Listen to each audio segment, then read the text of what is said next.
Dynasty Nerds on Better Sports Network. Oh, man. Dynasty Nerds, Better Sports Network, the unstoppable, unbeatable, unbreakable duo that you get every single Wednesday night. Welcome back, guys. We are just 24 hours away. Not even 24 hours. We're like 22 hours and 45 minutes away from week 5 beginning. We just finished up week 4. Lots of different things to talk about. Can't oh, okay, that's not for me. I'm reading stuff over here. It's not for me. It's not for me. Sedated Fork here. Josh is here. Ed says, and welcome. That's right. That's Rich's thing. I thought about it. I really did. I thought about doing that. But I decided to, I'm gonna let him have his thing. And I'm not gonna invade on his turf, but it does kind of feel right. It does kind of feel right. Yes, this is the Dynasty Nerd Show. All kinds of stuff to cover. About 2 months ago, I had a man named Tom Christ join us, and he is an expert when it comes to all things injury. So I thought it would be good to kind of talk about some of the different injuries that we saw happen this week, some of the different ones that have been sustained this season. How much worry do we have about different things like that? You know what? I did get a haircut, Josh, but it's been probably 2 episodes. Maybe it was only 1 episode. It might have been only 1 episode. But I appreciate you noticing. Look good, feel good, play good. It's the motto. Edward says, Rich has a lot of his things, talking too fast, interrupting, going off on tangents, making up words. Yeah, no G's. He doesn't put G's on the end of anything. So lots of things for Rich to do on his own there. But so I'm bringing Tom Christ back. He did an awesome segment with us a couple months back. I want to pick his brain about all things injuries. And even this is a little outside the box. I want to ask him about a guy that isn't injured yet and actually hasn't been injured at all at the NFL level, but might be a sneaky risk for injury. We'll get to that in a little bit here. And then Dennis Bennett, he approached me this morning with a pretty cool idea. So he wants to look at the dynasty fantasy football landscape in terms of like a stock exchange and how things are moving, how things are looking. So I'm excited to see what he means by that. We've got some players that we want to talk about on that front. So Tyler, Heavy T, are we good to go with Tom? I know we were having a couple issues with the screen. Are we good to go on him, bringing him in here, or still working on that? All right, we'll take a little bit of time. Let him get ready, because look, he's an injury guy, but apparently his computer's a little injured at the moment. It makes sense. Better Boss saying his teams are hurting as well, so he's ready to get some information on all things injury related. So a couple of things that I want to touch on at some point today. And obviously, if you're new to the show, the format kind of works like this. In the opening part, we talk with a guest for about 40 minutes or so. Then we have a half-hour period where we talk all things trades. And now, I don't know about your guys' leagues, but my leagues, the trade market's starting to heat up. I've made 2 or 3 trades in the past couple days, sent out a few other offers that may or may not have been accepted. But now's that time of year where the trades really start to get juicy all the way up until the trade deadline. So we can talk all kinds of things as far as trades go. Oh, my guys from Brazil, watching from Brazil. Now, I know certain parts of South America would be the same as the Eastern time zone, I believe. So I'm not sure what time it is for you there, but I'm guessing it's not too far off from us. But we'll see here. Just Josh says the injury bug is killing him. Yeah, I had a couple teams. Fortunately, the rest of my team went off, but I had a team where both Javonte and Mike Evans left the game early, and that really hurt. But fortunately, the rest of the team covered. Sedated Fork says, Tom, please confirm that there is no way that Aaron Rodgers is playing this season. Stop the insanity. Banzera, yeah, all over the world, man. Just 1 hour ahead. So you would be the same as like our central time zone. Okay. Or no, ahead, not behind. So you're 1 hour ahead. So it's 10 o'clock there for you? 10 o'clock p.m., I think. All right. But all kinds of things trade. So in that middle segment there, that's when we get to any trade. So you can go ahead and start putting them in the chat now. I won't get to them now. Although maybe depending on what's going on with Tom, maybe we'll mix it up. We'll mix up the time frame a little bit. But you can get any trades that you want to get in there, just general advice on your team, start sits, any of that kind of stuff. We can get that answered. And we usually do that between 9:45 and 10:15. But if we have them early today, I'm willing to get it done early. I'm willing to get it done early as well. But let's talk about how the fantasy landscape has looked so far, because there's been some interesting names that have been rising up the board certain places.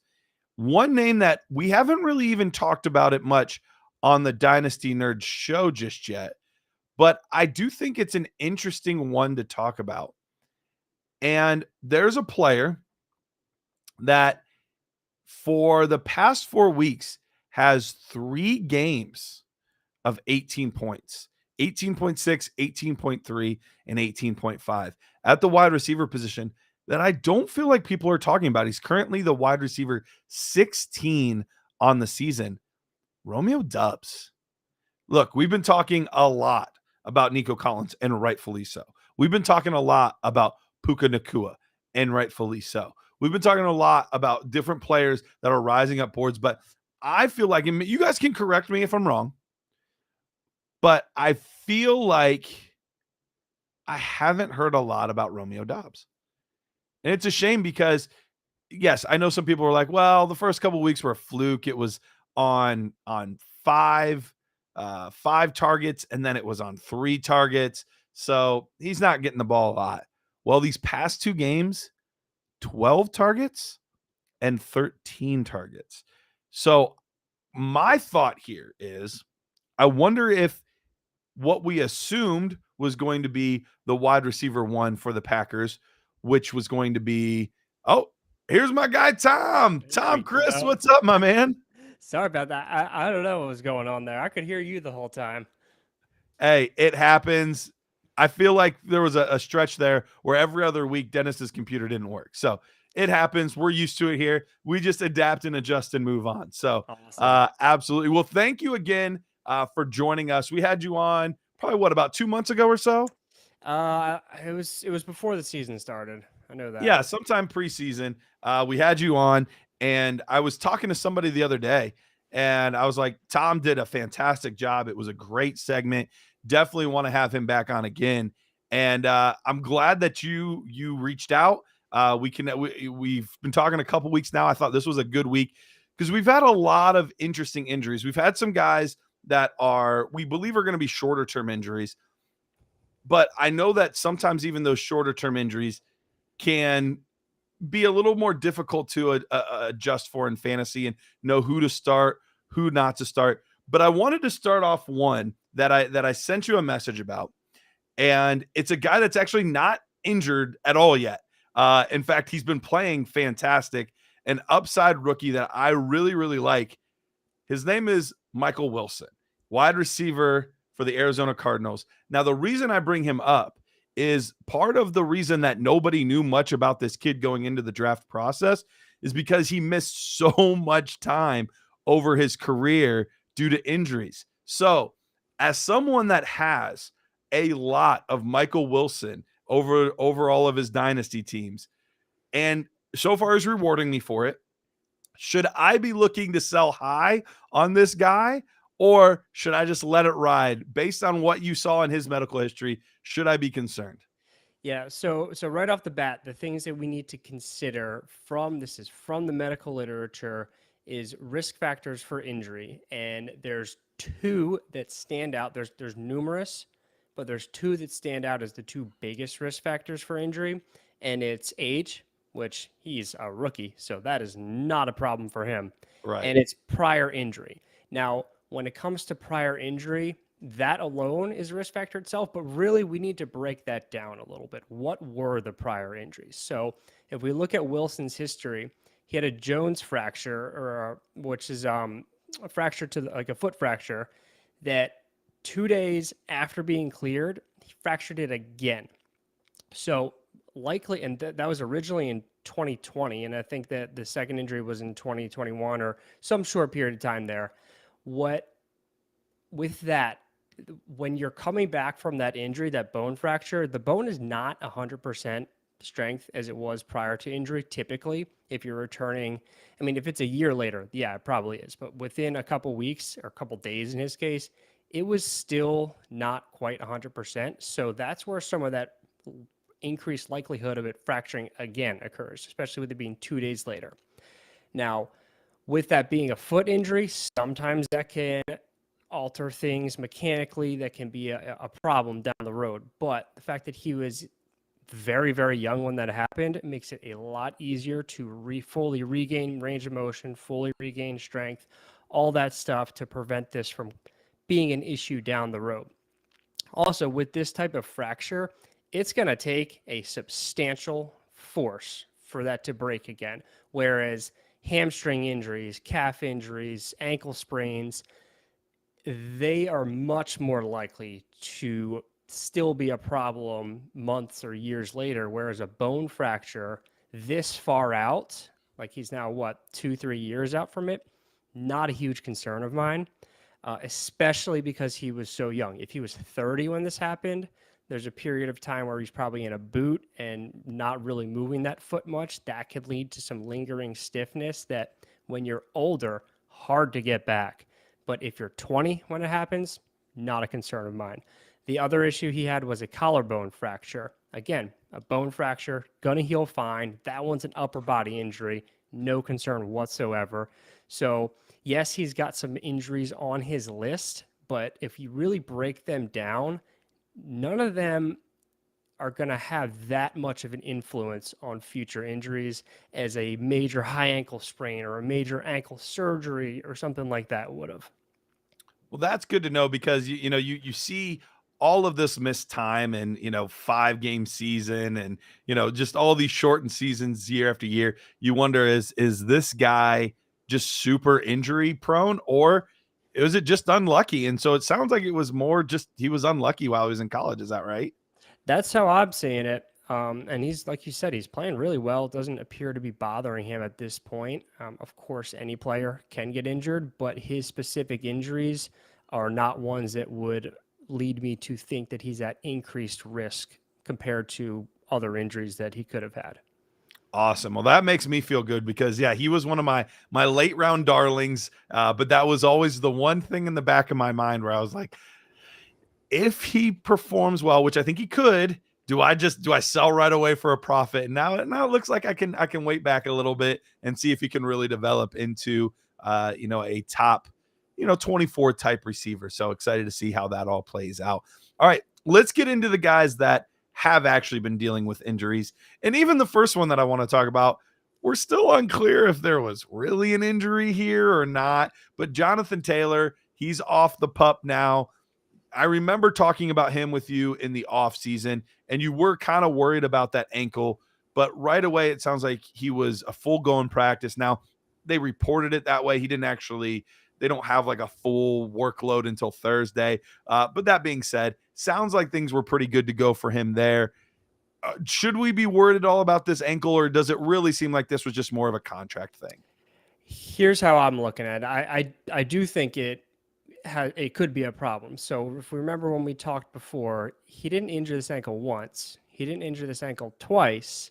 He injured it 3 times last season, re-aggravations each time, like the same high ankle sprain over and over again. And then in January, he had surgery, which these days, when we hear high ankle sprain and surgery, we associate it with the tightrope procedure like Cooper Kupp had. Super successful procedure. That's not what Taylor had. Now, obviously, I was the surgeon. The surgeon made what they believe was the right call, and I'm absolutely not questioning that. but with the procedure they did was a debridement or a clean out. So basically there's little frayed bits of ligament or tissue or whatever, and they just kind of clean that out. It's not actually repairing anything. Now, they probably didn't do the tightrope because it wasn't injured to the degree where it would need that. So like I said, again, the surgeon probably made the best call in the moment. But with high ankle sprains, they have a tendency to linger. They have a tendency to not fully heal, especially if there's been 3 of them in one season. And the fact that he did start on IR makes me think that it's not just a contract thing. There probably was some issue there. Now, a whole nother month to rehab, to rest, to rehab. He totally could be ready to go. He very much could. I'm going to be closely monitoring practice videos, practice reports this week. The things that I'm really looking for with the high ankle sprain is his ability to change direction, more so than straight line sprint speed. So as fans, we love to go crazy when we see a player just running on the field unopposed, no defenders. What we really need to be looking for is his agility, his cut on a dime, his ability to change direction off that ankle. That's the problem with high ankle sprains. It makes it hard to plant and cut. So with his situation, I absolutely think he can play well. Absolutely. But 3 high ankle sprains is definitely one of those injuries that could be a risk factor for future injury. And not even just high ankle sprain. A lot of times what happens when there's recurring ankle injuries is they lose range of motion and they don't fully regain it. And our ankles are our shock absorbers. So if they're not able to fully move, they're not able to fully accept the weight from the ground when we run or cut. So now or the force from the ground when we run or cut. So now there's more force through the knee, the hip, the back, etc. So of course, I'm hoping that everything goes well for him as a physical therapist. My job is to literally help people get back to what they're doing. So I really hope that he can be successful, but there still are some flags here, in my opinion. Yeah, we're talking to Tom Christ at Fantasy Injury T. All right, we heard about Kenny Pickett this week. And originally, I heard things about an MCL, ACL. I heard all kinds of stuff. And then it kind of came out that it seems like it's probably just a bone bruise. How should we be evaluating Kenny Pickett? Do you think there's any concern that it was anything more? Or should we really just say like it's a bone bruise? And can you clarify exactly what a bone bruise is? Because we see bruises, on our legs and stuff like that. But is that exactly what they mean, or is this something like a deeper tissue injury? Well, this is the same injury Travis Kelce had. And of course, when we saw all the reports on Kelce, we were super concerned about ligament injuries and all that stuff. Same exact injury, knee bone bruise. So what happens is when there's enough of an impact on a bone, it can create little itty bitty micro bleeding, but not to the degree of a fracture. That's where the difference is. And really, all it is a matter of getting that bleeding to go away and getting the pain to go away. When it's the knee is very prone to swelling up like a balloon, which will then impact range of motion, which will then impact anything athletic. So his ability to play is about getting the swelling down, getting the pain down, getting the range of motion back. And sometimes it takes a couple days, but we saw with Travis Kelce, I mean, his injury was a Tuesday and they played Thursday. So 2 days is usually not going to be enough. That's why he wasn't able to go. Pickett with a whole week, it's not out of the question for him to be able to play. I think they are considering the fact that they have a bye the next week. So do we want to rush him back, or do we want to give him? And I mean, Trubisky's, in my opinion, pretty parallel to Pickett as far as helping them win. But it's not out of the question for him to play. And if he does play, I don't think this would really hinder him too much. He may be a little slower, but from a throwing standpoint, I think he should be fine. Awesome. Well, that's good to know on him. If he does play, should we expect maybe a little bit more limited mobility then? Yeah, for sure. Okay. All right. I got to get to one of my favorite players in the league. And when I saw this happen, I caught my breath. I was like, oh no. But it sounds like it wasn't as big of a deal as I originally thought. So Javonte Williams, I saw him playing in the first quarter and had a run to the outside and then just kind of slowly fell down. You saw him like decelerate, kind of it looked like he winced a little bit, and I was like, oh no, did he tear something? Like, are we going to be missing more extended time for Javonte? But it's been reported that it's a hip flexor. How much of a concern is this as far as like a re-injury occurrence? Does this have anything to do with his knee injury from before? Break this one down for us. Hard to say with certainty if this is related to the knee injury, but it very well could be just compensating for a not fully strong knee at this point. Basically, the hip flexors, it's a group of muscles that start in the hip and pull your thigh forward. So we think like the forward motion of walking or sprinting. They'll do that. But as far as athletics go, it's painful, but it doesn't necessarily inhibit function as much as we would think. For a soccer player, this is a bad injury because that kicking motion is going to be really impacted. I have a teenager right now on my caseload who has this injury and he can't play soccer right now. He'll be fine, but for right now, he can't play. As far as Javonte goes, his sounds so mild, but this week, we'll see if he can go. He could certainly impact his speed a little bit. I would think more so speed rather than agility, like straight line sprinting speed. But again, not as much as if it was like a calf injury or something like that. The concern would be, and I'm not trying to raise any alarms because this is not something I've heard. I just want to explain the anatomy here, is one of the hip flexor muscles. It's called the rectus femoris. It's part of the quad muscles, actually. It attaches, part of its attachment is up into the hip labrum. So oftentimes when that muscle's injured, there'll be a little bit or even a big labrum tear. I think we would have heard that if that was the case. It's not out of the question that he has a small one, but athletes can play with small labral tears, no problem. I think we would know if there's a big one, but that's something to just be looking out for. If this is the kind of injury that ends up getting worse as he plays through it, that's something that could get worse, would be a labrum issue. So we just had a question from Bazera, who's actually told us from before. He's actually from Brazil, but he had a question about Dobbins and Rodgers. He said that he heard that there's potentially Rodgers is thinking about being able to come back this year with, the exploratory surgery and different things like that. Is there any chance that Dobbins could also come back, or is it more simply because it's a quarterback position versus a running back position? What chance is there that we see even Rodgers, let alone Dobbins? Yeah, what a storyline when that came out about. So the new type of surgery, they use the word internal brace. Now, Garrett, here's a quiz for you. Okay. When did we hear internal brace recently? With what player? Ooh, internal brace. I don't know. Who's another player injured in the playoffs last year who had a bad injury that we thought would be out for a whole year, but then he came back and played week 1? Injury in the playoffs. Thought he would be gone the whole year. Came back and played week 1. Was it Pollard? No, Brock Purdy. Oh, Brock. Okay. UCL. So they did a UCL repair with an internal brace. So this is a similar idea as far as what I've read about it. But the difference is the UCL is a ligament, the Achilles tendon is a tendon. So, and not only is it a tendon, but it's the strongest tendon in the body that has to be able to withstand up to 10 times your body's weight and force. So for a 200-pound person, it needs to be able to withstand 2,000 pounds of force.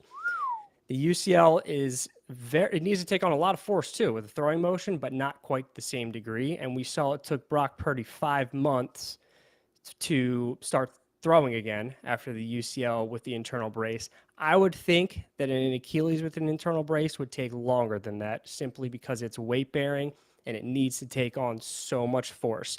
So to answer your question, Aaron Rodgers, with it being his left leg, that is huge because he's a right-handed quarterback, creates his power by pushing off his right leg. If this was his right Achilles, I don't think this would be a conversation. The fact that it's his left still would be remarkable if he can play in the playoffs, which first off, Zach Wilson would have to get them there. But it's not so crazy to me. It's Okay. crazy. Don't get me wrong. It's crazy, but it's not impossible is how I'm seeing it. And it is very new. So it's hard to make any comparisons because we don't really have any. Sure.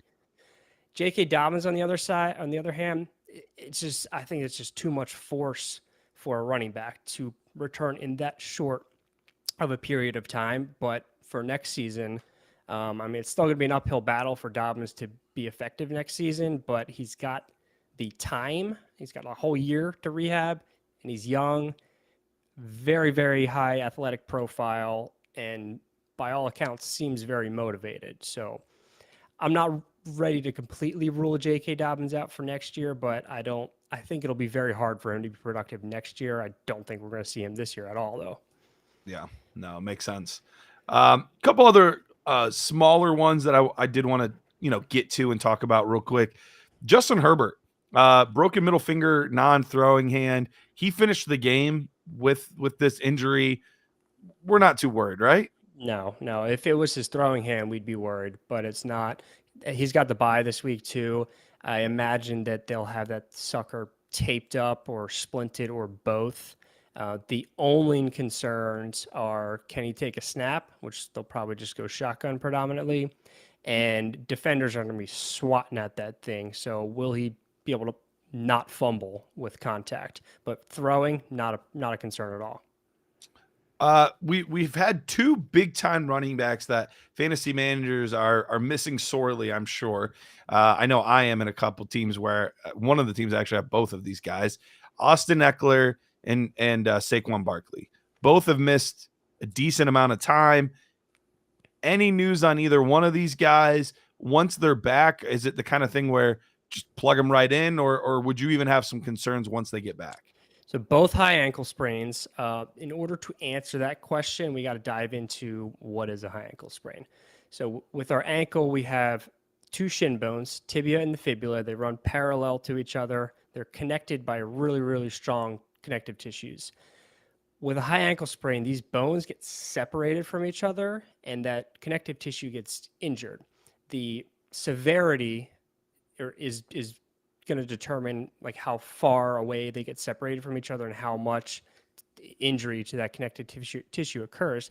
And that's important because when those bones get separated, that ankle is not as stable anymore. So now it has a harder time forcefully pushing off. So just like we talked about with Jonathan Taylor, how I'm interested in the videos of can he change direction powerfully? That's what is often lost with this type of injury. And depending on the severity, if it's not that severe, you can get that power back, no problem. Mm-hmm. And Barkley's didn't sound major or super severe. The fact that he was pushing to play just 10 or 11 days after the injury. Eckler's hard to know if it was more severe or if they were just being more conservative with him. But either way, it certainly could impact their ability to push and change direction, push off that foot and change direction. So we may see a little bit less efficient running, but these guys are so elite and from a fantasy standpoint can score you points in so many different ways that even if they're not at 100%, they're still going to be better than like Samaje Perine or whoever else you would be putting in. So when they play, you start them. You may just see a little bit of a hit on their production from what you're used to. Now, can you break down the difference between an ankle sprain and a high ankle sprain? Because I feel like you almost only ever hear about high ankle sprains, but the fact that they're differentiating between a non-high ankle and a high ankle, like what is the difference?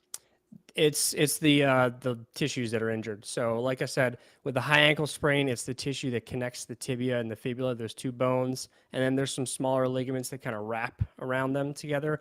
That's what's injured. And then you have that separation of the bones leading to less stability in the ankle. With a traditional ankle sprain or lateral ankle sprain, it's different ligaments that are injured. There's 3 ligaments on the outside of the ankle that attach the leg bones to the foot bones, and those get injured when the foot rolls inward big time, which is super easy to see on video. And that can certainly be a problem. It can be painful. It can make it harder to run and push off of, but it's not going to be quite as much of a loss of stability, and it's easier to tape and brace to recreate that stability. And generally, they heal a lot faster than a high ankle sprain. That makes sense. That makes sense. Today to Fork asked, any worry of the artificial turf at MetLife for Saquon? And let's just touch on that in general, because I know that's been a really big talking point for NFLPA and different groups like that, of the artificial turf versus just, normal field turf. Is that something that you think is legitimate, or is that just something where the players prefer non-turf fields and they're just trying to push that narrative? So I think there is some legitimacy to it. So for one, underneath turf is like rubber or something that is not going to move, where underneath grass is mud or dirt, which has the capacity to move. So as far as cleats getting stuck, it's logical to say that it's less likely for a cleat to get stuck with dirt or mud that could slide out from under it. If you look at some of the research, so the NFL put out a statement, I can't remember exactly when, saying that there's no difference in the injury rates. And then I want to say it was several months later, the NFLPA responded by saying that the NFL cherry-picked those numbers from, I think it was the 2021 season only, whereas the data from several years before did show that there's higher injury rates on turf. So if we go off of that, there is some evidence that turf has higher injury rates. If we go off what the subjective reports of the players, it certainly sounds like they feel less safe on turf. And just thinking logically, well, dirt and mud can slide, whereas rubber can't. Right. I think there's more research that needs to be done. I'm not here to make any conclusions on that, but I think the players have some evidence behind what they're saying.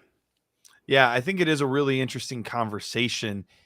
And there is even just the fact of when it's in your head, if you feel like it's more dangerous, sometimes you might play more tentatively. And because you're playing more tentatively, you open yourself up to more opportunities to get hurt. Like I wonder how much of it is true versus placebo. Like, I don't know. It's a really interesting conversation though.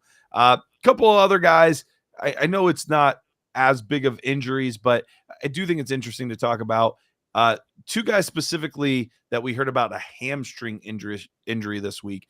Pat Freiermuth, which it was reported that it was looking like 2 to 3 weeks for him. And then Mike Evans, which I haven't seen a timetable for Mike Evans, but obviously he's one of the older players in the league at this point. What's your worry for these guys? And are hamstrings something that can crop up and become a season long issue? Oh yeah, I think we've seen that numerous times. Here's the thing about hamstrings. Obviously, they have massively powerful muscle for athletics, sprinting, acceleration, jumping, etc. If you look at the research on the like load through a hamstring, if you will, it dramatically spikes when an athlete goes from 80 to 100% of their top sprint speed. So, and then if we think about it, it takes a good 30, 40 yards to get to that speed. So what is the only offensive position group that routinely runs 30 to 40 yards? It's wide receivers.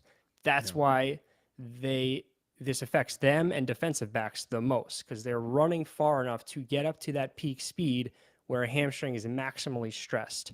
So Mike Evans, deep threat wide receiver, running down the field a lot. He's 30 years old now. Not out of the question for this to be a problem for him. But then on the other side, he's got the bye this week. Perfectly timed. Yep. They don't seem to think that this is that severe of one. So with like a mild hamstring, 2 weeks, it could be fairly well rehabbed. Probably not 100%, but fairly well rehabbed. And this is a guy who's dealt with so many minor soft tissue injuries in his career that have really not held him out of games too much or his production too much. Now, at age 30, perhaps this is when that could change. I'm not rooting for that. But just to give everyone as much information as possible, he does fit the profile of someone that would be affected by this more than other positions based off his position, the type of receiver he is running down the field, and his age. I'm not saying go get rid of him. He's an elite player, even still at 30, he's putting up awesome numbers. I just think it's something we need to be a little cautious about. As far as some of the data, in the first game back from a hamstring injury, receivers average a dip of 11% of their fantasy points and 16% in snap rate. For Mike Evans, that's not a tremendous amount. He's still, if he scores 11% points less than what he's averaging, that's still a pretty productive day. Right. But the re-injury risk is definitely there. As far as Freiermuth goes, we don't see any impact on fantasy production in tight ends when they return, like zero hit on their production. And that makes sense because they don't run as far as receivers. They obviously run routes, but they're typically much shorter. So they're not getting up to that peak speed where they would be stressing the hamstring. Now, his injury looks a little bit more severe. Like you said, 2 to 3 weeks. They do have the week 6 bye. So he'll probably miss this week. He'll get the bye week. And then we'll see if he's good to go week 7 or not. If he is, not really expecting it to hinder his production too much. Yeah, no, that's good to hear, because the tight end landscape this year has been brutal. So we can't really afford too many tight ends not being out there, not being able to play. Well, Tom, are there any other injuries right now that you kind of have on your radar that you're like, I maybe this one's a big deal, maybe not, but it's at least something that we should be keeping an eye on, that we should be monitoring? Well, the big one is Cooper Kupp, who's obviously starting to practice again. I was very interested with some of the reports that came out over the last couple days. So he's obviously been out for 4 weeks with the second hamstring injury of the season, 30 years old. We don't like to hear 2 hamstrings in one season for a 30-year-old. But I thought it was very interesting because I saw a report that they said it wasn't ever as severe as they originally thought. But then I saw another report, or maybe it was even the same report, saying that they want him at 80 to 90%, and he's not there yet. That raised an eyebrow for me because, one, 80% is not the threshold I want my athletes to return to sport. I want 90 to 95%. Is there a perfect way to know what percentage they're at? No, but there is some quantitative testing we can do: range of motion, strength, power output, single leg stability. There's a variety of tests that we can do to get an idea what percentage they're at, and we compare those tests to the other leg for like strength and stuff like that. So if he's not even at 80% yet and he's had 4 weeks, I'm a little concerned there, but I also just don't know how reliable that report was, because then McVay today was saying that he's gonna be practicing, and I think they listed him as limited, but McVay said that he was going to practice in full. So this is just an eerie situation here, and these next couple days are going to tell us a lot. So like how I said with the high ankle sprain running backs, I'm interested in their lateral motion. I'm really interested in seeing videos of Cooper Kupp running at 100% speed. If I'm not seeing that, and if I'm not hearing that he's practicing at 100% speed, I'm a little concerned. But then again, this is like the best player ever. So if he plays, you're obviously going to start him. But the expectations, I think, need to be tempered a little. I do think they're going to ease him back in. I don't think he's going to see 100% snap share right away. I think it's going to be gradual over the next couple weeks. Just interesting, like reading between the lines of some of those reports there was really interesting. And I look forward to seeing what they put out over the next couple days. Well, and there was a report that he was going then to see a specialist right after his second one. Did that raise any flags for you? Because I thought that was, if it's just a hamstring, like a lot of times guys with just hamstring injuries aren't flying across the country to go see a specialist. Right. So then right when that report was coming out, McVay was saying it's more of a nerve thing. That's actually one of my specialties in PT is something called neurodynamics, or it's basically when I raise my arm or move my leg, the nerves, they need to be able to slide a little bit too.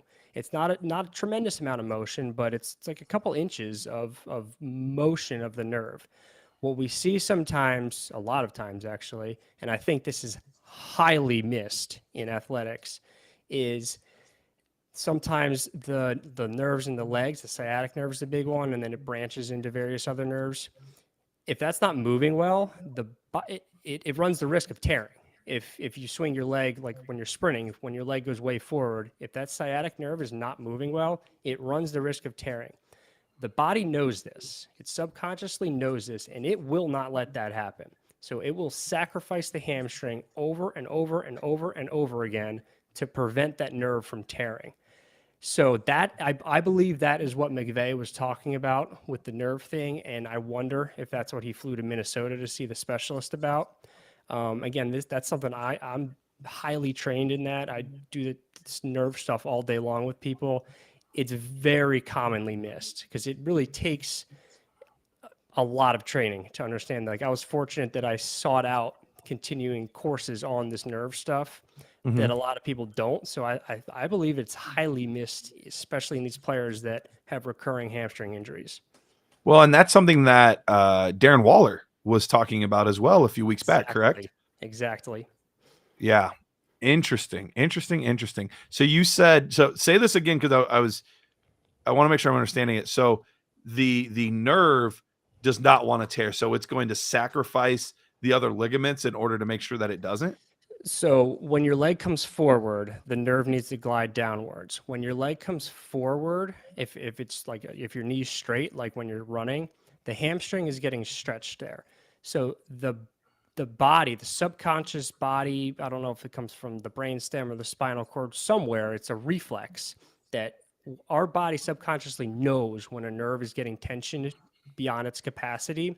And since the hamstring's job is to bend the knee and kick the hip backwards, the opposite motions that stretch the sciatic nerve, that's the muscle that is able to prevent overstretching by aggressively contracting, often to the point where it tears. Interesting. Huh. The human body's crazy. All right. Yeah. Just a little side note. The guy who taught me that stuff, his name is Jack Stagg. He's an absolute legend. I had him on my show about a year ago to talk exactly that stuff. It's an entire 25 or 30-minute episode on the Fantasy Injury Team podcast from sometime in October last year, and he explains it better than I do. So if anyone's listening wants to check that out, he's the kind of guy you could listen to him talk all day long. He's so entertaining. Yeah. That's fascinating. Yeah, I'll have to check that out. Any other ones that we need to keep an eye on before we get you out of here? T. Higgins would be the last one. Rib fracture. He said it's only one rib, which is better than more than one, obviously. Sure. When it comes to rib fractures, it as long as the fracture is not in a location that it can penetrate the lungs, causing a collapsed lung, it really is a pain tolerance thing. It hurts a lot, though. It hurts a whole lot. Because you think about it, even just breathing, our ribs have to expand and recoil, expand and recoil. When we're running, we breathe a lot more frequently. So that's right. Even just running is going to hurt. There's several major muscles that attach on the ribs, the pecs, the lats, the obliques. Those are all getting stretched and contracting with various aspects of playing football. So they're going to pull potentially on that fracture site, which wouldn't feel good. And then, of course, getting hit. That doesn't feel good either. So while this truly is a pain tolerance thing, I feel like it's going to be really hard for him to play this week. And if he does, it's probably going to be on a limited snap count. And there's always the risk that he gets hit the wrong way that knocks him out for the rest of the game. So, of course, he's great, but these Bengals are struggling anyway. If you have alternative options, even if Higgins does play this week, I think you need to consider the other options. Yeah, Office Depot, real quick. He asked about Amon-Ra, and I didn't have him on my list because that just kind of cropped up today. Have you heard anything about the Amon-Ra situation and any feelings on that? Yeah, this is another one that we're going to just have to look out throughout the week for reports. It's an abdominal injury. That can really go one of two ways, most commonly. There's other ways, but in football, at least, there's two really different. I'm simplifying this too much, but Sure. There's two types of abdominal injuries. There's one that's the sports hernia, which is a tearing of the tendons that attach the abdominal muscles to the pubic bone. That's not good. Let's hope that's not what he's dealing with, because that does not respond well to conservative care. Usually they'll rehab for a couple weeks, go and play, and immediately get injured again and then need surgery. Let's hope that's not the case with him. And then there's oblique injuries that we heard with Puka earlier this year, Jalen Waddle this year. Those usually are not bad. They can, maybe they'll miss a game or two, but when they return, they're just fine. Sure. So I saw Amon-Ra didn't practice, but he was seen sprinting, not just jogging, but sprinting on the sidelines. I would say that's a really good sign, but that's one that we'll keep monitoring, and I'll be tweeting about him throughout the week. Perfect. Tom, we kept you on a little extra long, but really appreciate having you on here. Remind the good folks again where they can find you, where a lot of your work is at, what you're working on, all that kind of stuff. Yeah, my personal Twitter at Fantasy Injury T. I'm the founder of the Fantasy Injury Team, which our Twitter is injury_fantasy. You can find us on fantasyinjuryteam.com. I just like an hour ago put out my week 5 injury report. And then the Fantasy Injury Team podcast on all platforms, as well as YouTube, and Instagram is Fantasy Injury Team as well. Awesome, Tom. Well, thank you so much for joining us. We will definitely get you on again this season when some more injuries crop up. Sounds good. Thanks for having me. All right, we'll see you, man. See ya. All right, well, with that, let's take a quick break. When we come back, we will get to all sorts of, I already see some of the trade questions, the start sit. Get them in now.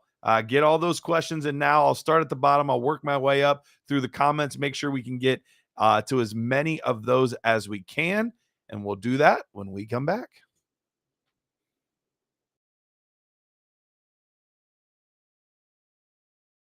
What can we expect from you out there on the track tonight? Listen, I have a wife, 2 kids. I have, full-time jobs. I'm never nervous. I don't even know what that word means. Can you explain what nervous means? No. I'm ready to have fun. I've never done anything like this before. I got asked to be a part of this. This is fascinating. Like, it's so cool to just look around and see what goes on here. So I'm just excited to get out on the horse. And you want trash talk? Is that what you're asking me for? No trash talk. I hope everyone does well. All right. Everyone's going to do well, but it has to be a winner. So give me your trifecta. Who's going to come in first, second, and third? Your heat. I will go Maria 1, me 2, Willie 3, Moose goes 4th. Well, it's very simple. I won this event last year. I won my heat, and so the defending champ has to be the favorite. Now, that makes me a little nervous just because I feel like it's hard to repeat. There's a little pressure when you're the favorite, but that being said, I'm still optimistic. So your heat, it's you, Yes. Moose and Keith from Better Sports Network, and Willie Colon. I think Keith might be my stiffest competition, and I asked for this because I actually recruited Keith, if you didn't know. So Keith, if you win, you're welcome. Malusis is very good. I mean, he knows what he's doing, but I'm going to go with Maria. Keith is waving to the crowd. He must pay attention because they're off. It's Mark Malusis going for the lead. Maria Marino on the outside, and now Keith Irizarry on the outside with speed, and they're 3 wide into the first turn. Woo! Mark Malusis is locked in for his life. 138 and 2. They're into the stretch. Sportscasters Derby 2. And still in front, Keith Irizarry. And now Mark Malusis is trying to squeeze on through. Come on! Back! Come on! Let's go! Come on, dig it! Yeah! Keith Irizarry. Keith, you did it all the way, wire to wire, over Mark Malusis. Awesome! That was so cool! The champ is here! Keith, what was it like being out there? Adrenaline rush. You were doing the Instagram Live, so there was no panic. You looked cool, calm, collected the whole time, and you won it. I felt really comfortable. I did. Like, I know you were joking with me before. Are you nervous? Are you whatever? What are you? David, the driver, was awesome. He's like, we're going to win this. I said, all right, let's win this. And he said, let's go. Yeah, I just felt really comfortable. I did. It was fun. We're in the lead. I got Maria Marino on the right side of me, and I'm like, oh my gosh, she's going to beat us, right? And then out of nowhere, you see Moose coming up this way, and we feel him breathing down our neck. And I'm like, Moose no! on the loose. Watch out. Moose was definitely on the loose, and we just got Moose by a neck, a nose, whatever you want to call it. Yeah, but again, all of this for a great cause, and it was absolutely awesome to do this. It was cool. All right, Keith, congratulations. And no matter what, you could always hold this over Moose's head.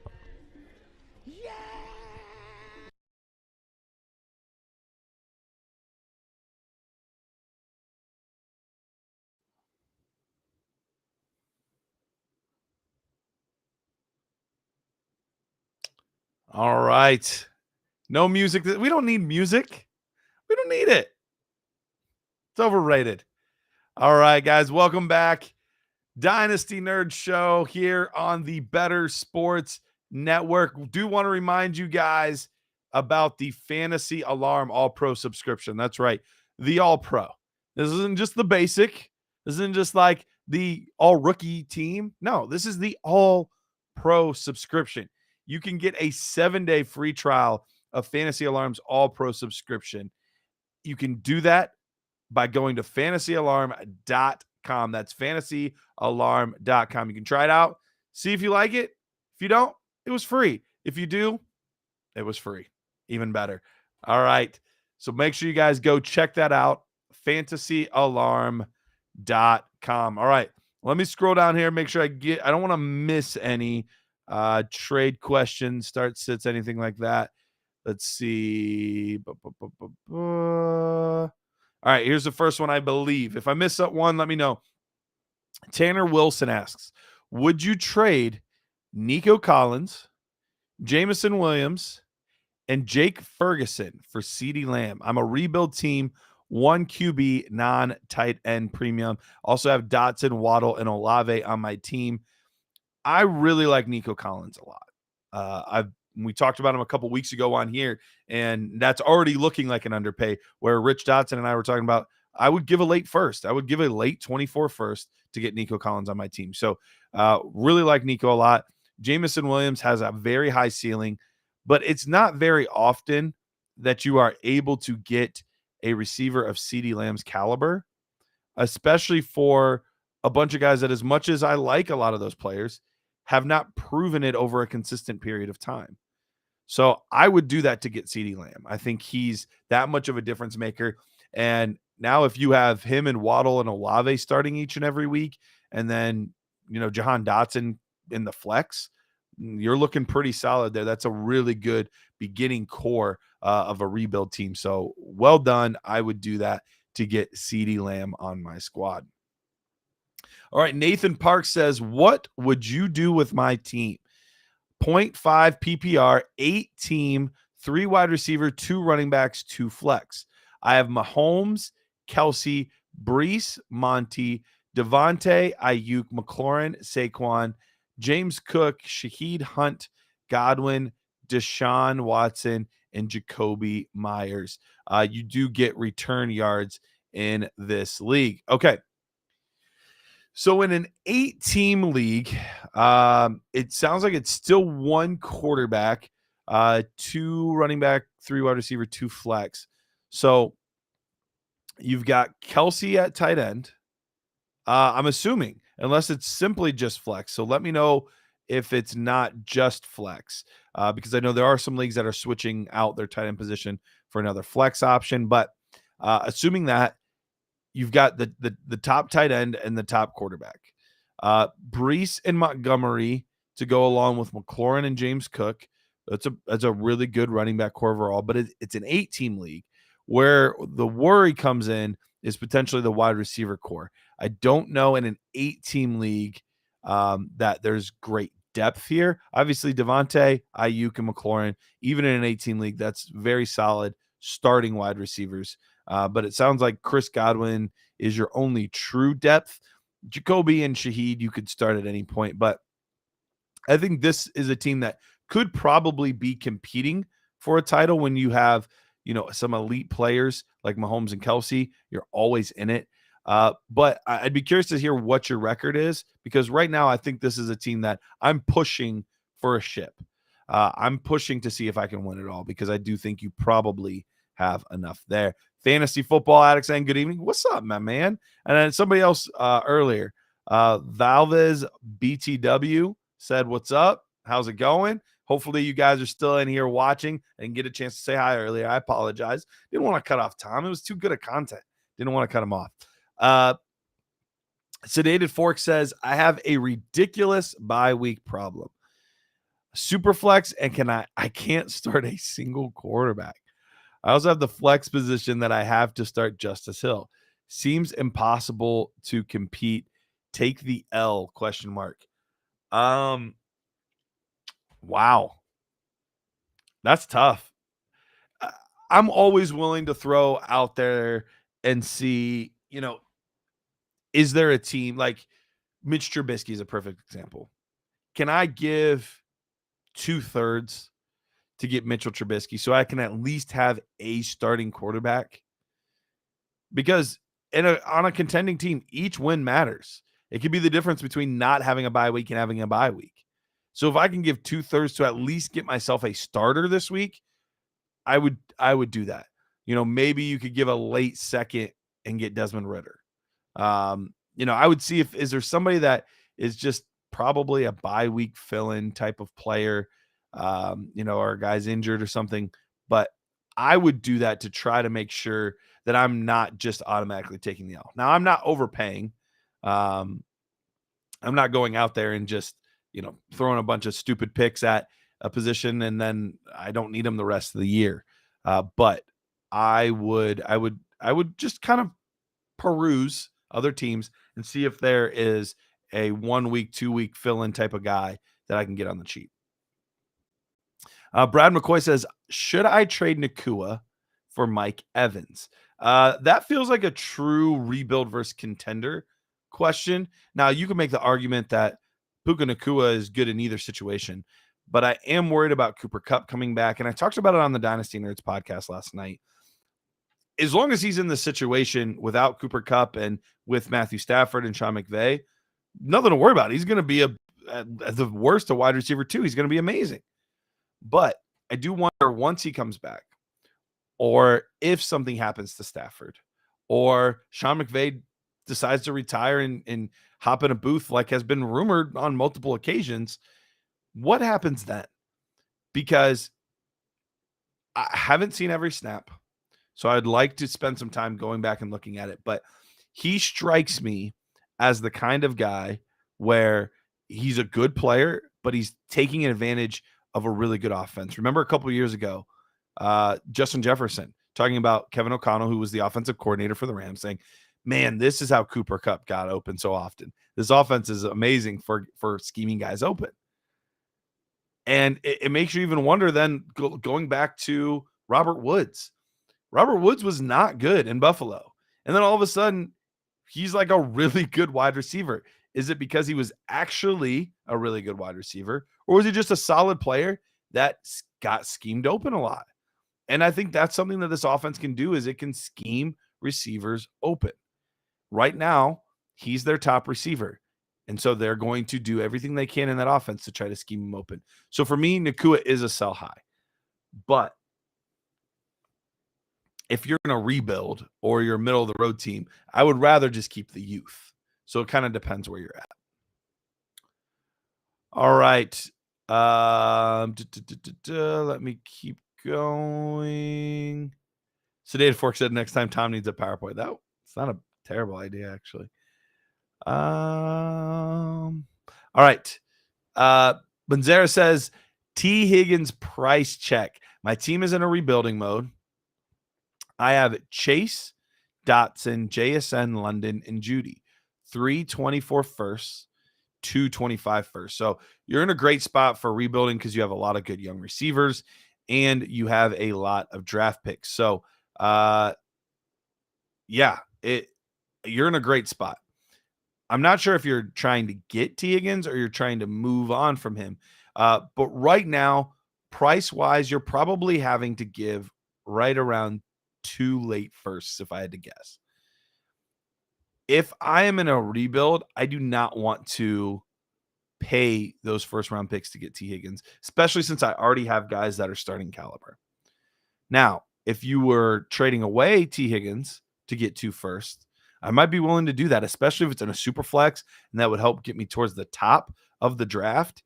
with all of these first round picks you have to help shore up my quarterback position. Sorry, went brain fart. Shore up my quarterback position. Then yeah, I would do that. But I think it's probably right around 2 first. I would say late first. All right. Office Depot says, can't wait for Kyler to return. So many shares on IR and Superflex. Ready to flip him for starting wide receivers. Totally get that. Michael Anthony said, traded Puka for Saquon Barkley. Love it, but I've got that fear of missing out. I understand that. It's always tough trading away the current hotness for, what could or should be more steady assets. Always a scary thing to do, but more often than not, the flashes in the pan are just that. Every once in a while, that sizzle stays, but more often than not, that's typically what it tends to be. So let's take another quick break. We'll do another 10, 15 minutes, and then we'll get to Mr. Dennis Bennett, culture coach himself, here on the Better Sports Network.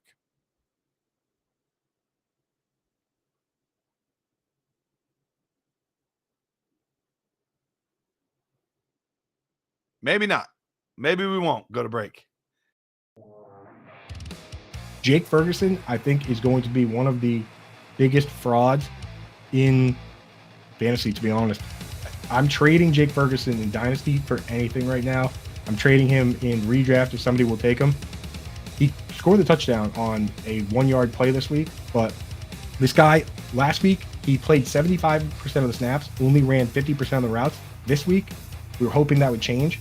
He only ran 21 of 43. Not even half again. So we were hoping it would improve from 50, worse than 50. So Jake Ferguson, not the guy we want. And you saw it. I mean, if you watch the game, they weren't locked in on anybody. They had Hayden Hendershot out there, got a goal line carry. Luke Schoonmaker, the rookie, scored a touchdown. Like, they are not committed to just one tight end. And if you have CeeDee Lamb and Michael Gallup and Brandon Cooks and Tony Pollard, if the tight end isn't playing every single snap, then he's not relevant. I mean, even if the one guy was playing every snap, you're not going to get a Dalton Schultz because there was no Brandon Cooks last year, and Michael Gallup was coming off an ACL. So the conditions changed, and now this guy's playing a partial snap share. Sell Jake Ferguson now. And people tell me, oh, Dak Prescott loves throwing to the tight end. That's not even true. There was a guy on Reddit that just posted a study. His name is, I call cats or something like that. Great study, though, that showed that Dak Prescott doesn't target the tight end on an above average level. I mean, CeeDee Lamb got 156 targets last year. 156. And Michael Gallup and Noah Brown combined for 150. So, and the running backs combined for 85. So what is it? Does he love the tight end, but he also loves CeeDee Lamb, and he also loves the other wide receivers, and he also loves the running backs? Or just Kellen Moore just throw the ball a ton? That's what it was, right? So it's like this whole he loves the tight end situation, that's not even true, right? Or he just loves everybody. Maybe he does love the tight end, but clearly he loves CeeDee Lamb. No, clearly he loves the running backs. So just don't worry about it. Forget about it. Trade Jake Ferguson for whatever you can get right now.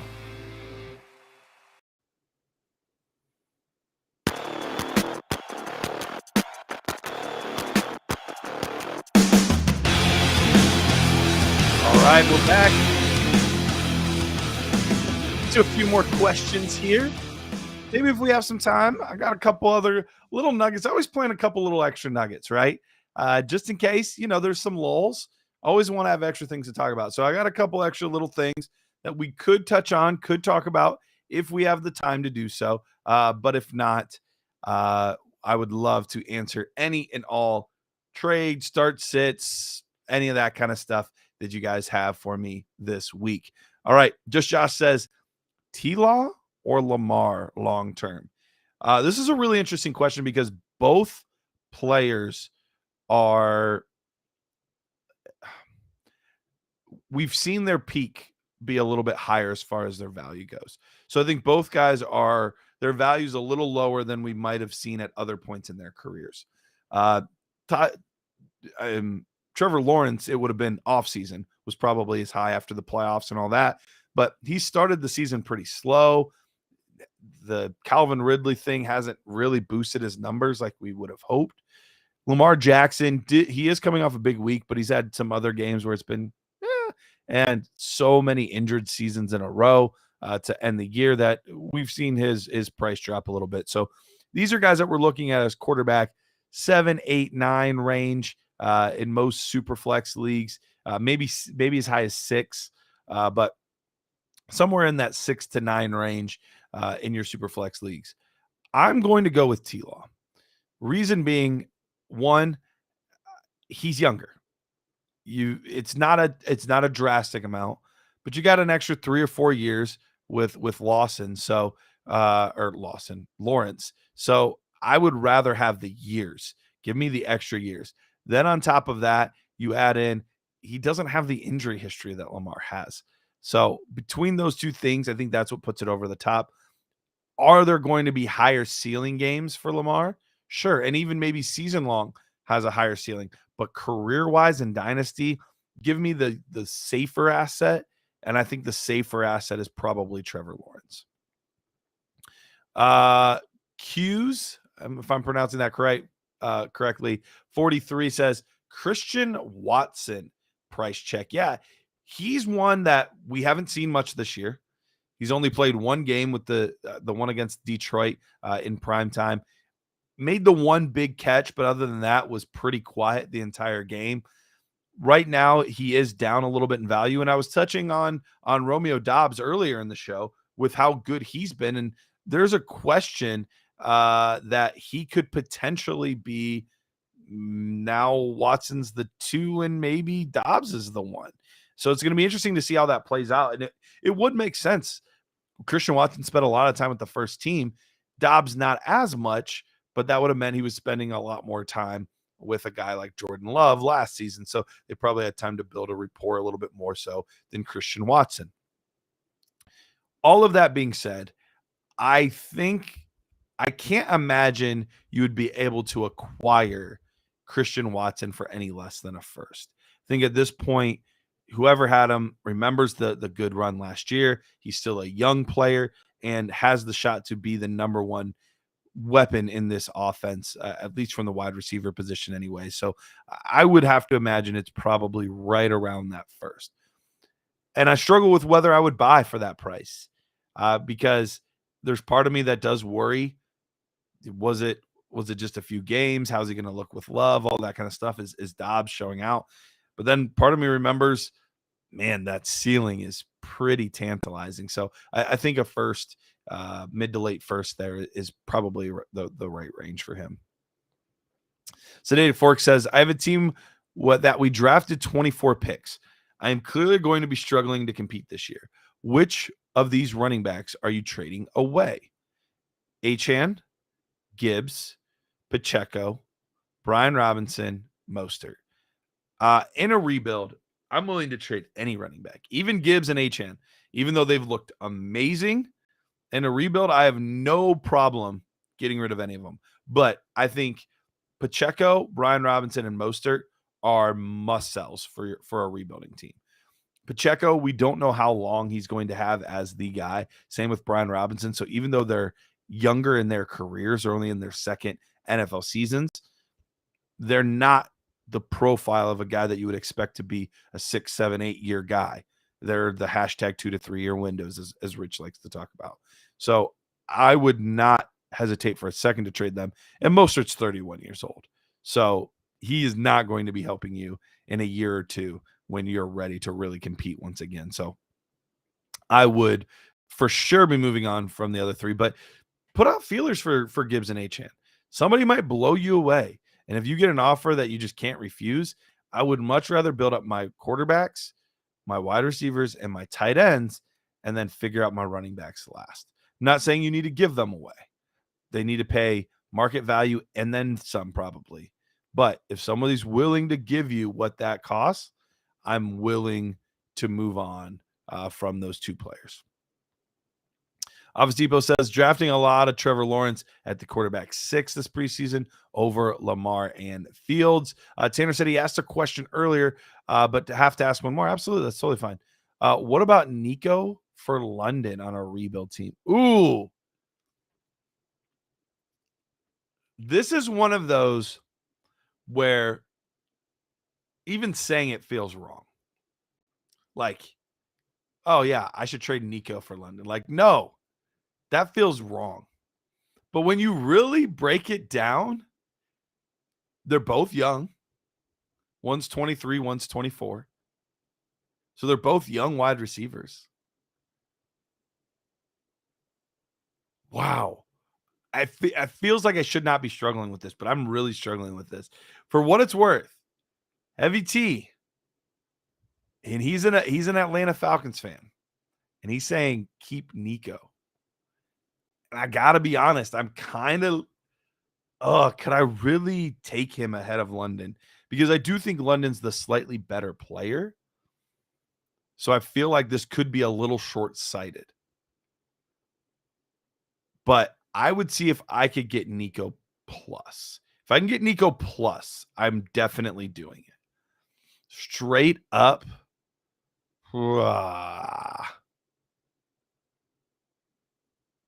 Man, it feels so wrong, but yeah, I think I might pick Nico. It feels so wrong, but yeah, I think I'm going to. He said, or Jameson Williams and for Dobbs and Dobbins in a rebuild. I don't want to trade for Dobbins in a rebuild. I can't trust it. Just Josh says Nico Collins or Puka long term. Both seem to be having breakout years. I know who I'd go with, but I think I'm curious as to what you would think. I did talk about how I think he as in Puka is a little bit of a sell high. He is having a fantastic season though. And I don't see it for sure going away. It's just there's a lot of question marks with Kupp and with the quarterback and with McVay potentially retiring and all that kind of stuff. But if I had to pick one, I'm in on Nico. I'm in on Nico. I think Nico is legit. I think it's a legit quarterback in an offense that's ascending. He was a former, I believe, let me double check as I say it, but I believe if I remember correctly, Nico was a former 5-star receiver coming out of high school, but Michigan has not done a great job developing their wide receivers overall. So let me see. Was he actually? No, he was a 4-star, but he was a very high 4-star overall. So he was not quite a 5, but yeah, I think I'm gonna go Nico.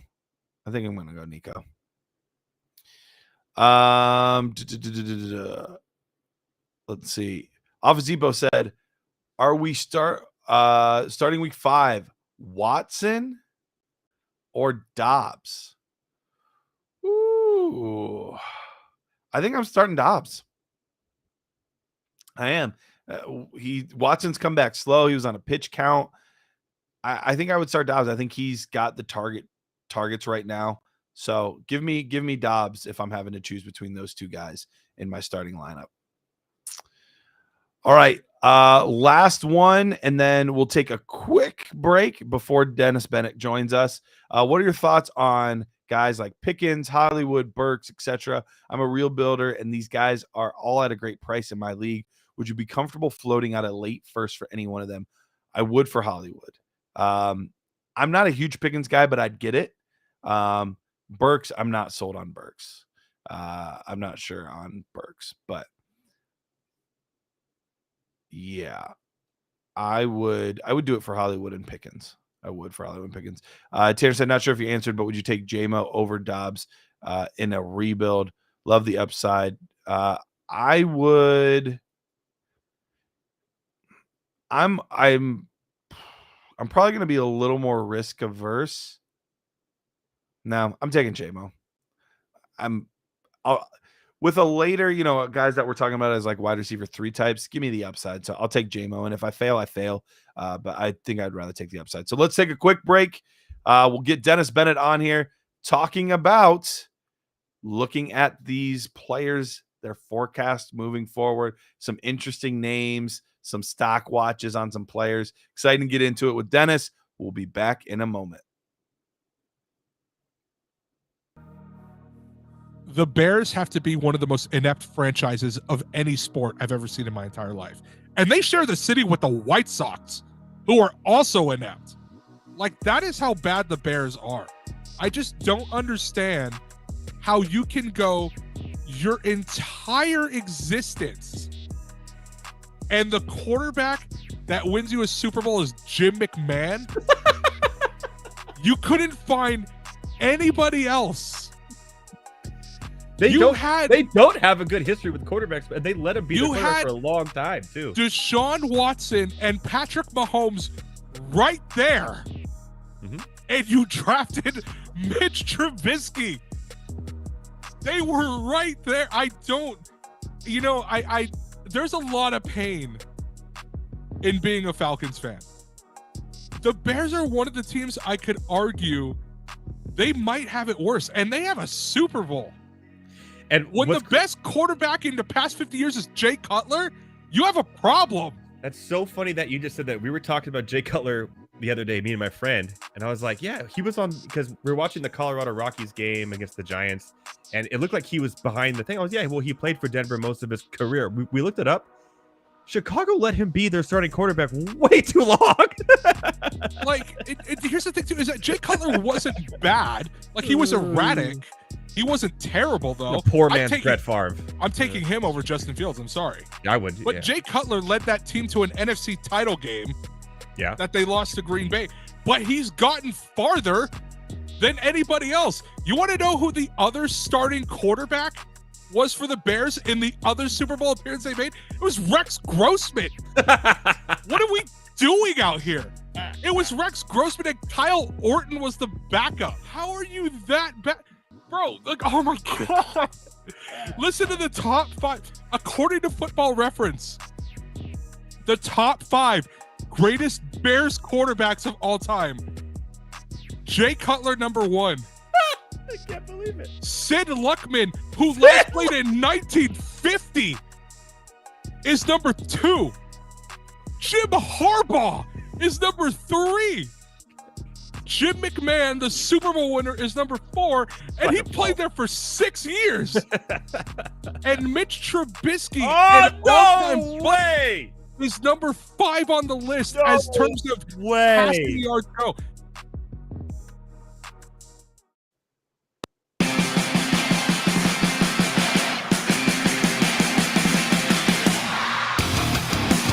Oh, we're back. Friendly reminder, Fantasy Alarm, All-Pro subscription, 7-day free trial of the All-Pro subscription. Go to fantasyalarm.com. That is fantasyalarm.com. The great Dennis Bennett at Culture Coach on X is here. Dennis, how you doing, buddy? Doing great, man. I appreciate the heavy metal bump music, man. That's my jam.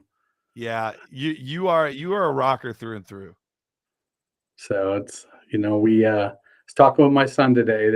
They're writing their first EP. They've got about 5 songs, and they're like, we don't like these last 2. We're gonna write new ones. I'm like, that's fine, but you got to get to work, son. You got school. You got songs to write. Dennis, if you had to pick one band and you were only allowed to listen to their music catalog for the rest of your life, who are you choosing? One band. So I'm going to look for a band with a huge catalog and a wide variety of music because, while I love metal, I also like to have some versatility to it. Okay. So I would probably go with the Rolling Stones. Okay. Because while they don't get as heavy as I like, they've got some heavier stuff, but there's some times when I just want to like mellow out or go out to the country. So they've got country, they've got disco, they've got funk, they've got rock, they've got a wide variety of just, their catalog is enormous. Yeah. So for me, it would probably be the Stones. Now, if I'm sticking to a band that's like narrower, kind of more in just like a genre, I'm probably still looking for a band with a nice catalog. Probably going with Kiss because I love Kiss. Okay. And they've got, they've got some disco in their stuff. They've got some ballads, lots of metal. I'm a longtime Kiss. Gene Simmons is why I became a bass player. Yeah, there you go. I like it. Sedated Fork says, give me that vinyl album that you want the most. The vinyl album that I want the most is 44 Caliber Horticulture by Guns N' Roses. It was a Japanese album when they were first coming onto the scene, and I used to have it. I found it in a used record store here in Columbus.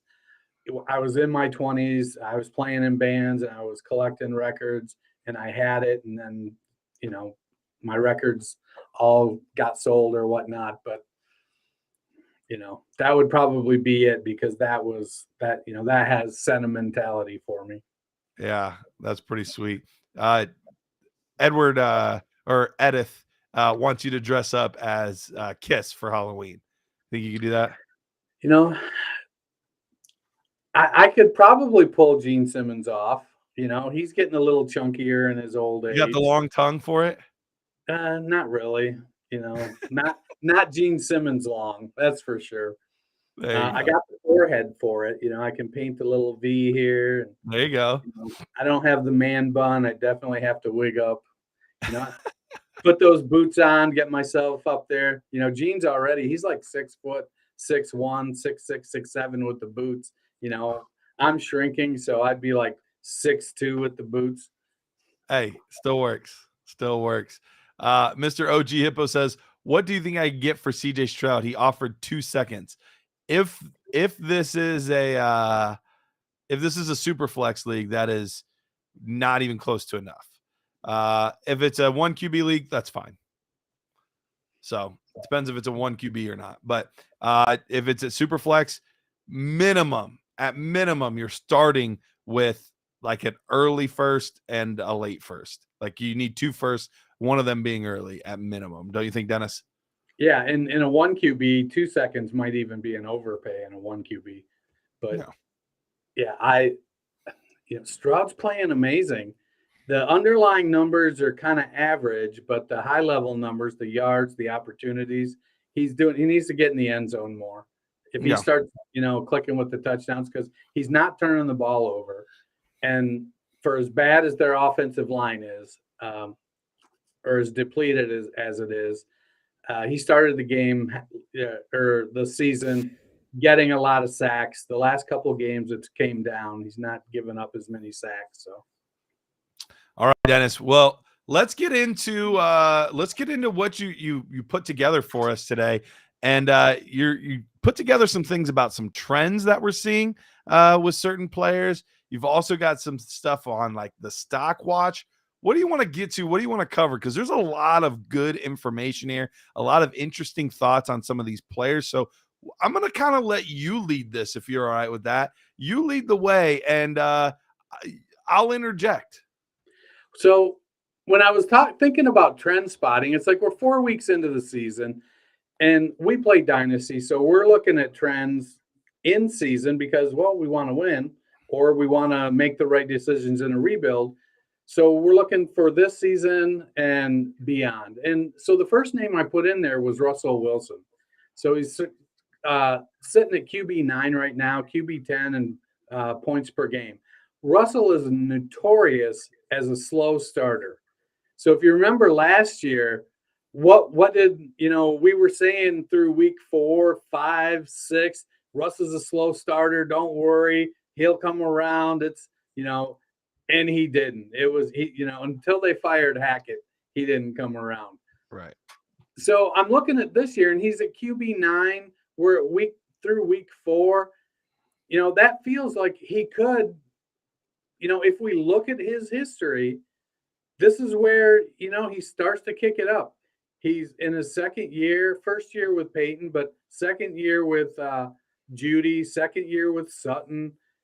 He's been around these guys. Javante's, he's back now. So there's a lot of chemistry coming. So are we looking at the trend? Well, Russell's 34, 35. Are we at that trend where he's back to slower start and he's going to end up being QB 5, QB 6, QB 4 on the season? Or is this his high water mark, do you think? No, I'm on board with you. I've been buying Russell Wilson, even though he didn't look good. One, because he was cheap, but two, his contract is in such a way that he is going nowhere. Like, he's their starting quarterback for the foreseeable future, no matter what. So just on those two things alone, I was buying. But then we see the production, and that defense is bad, like really bad.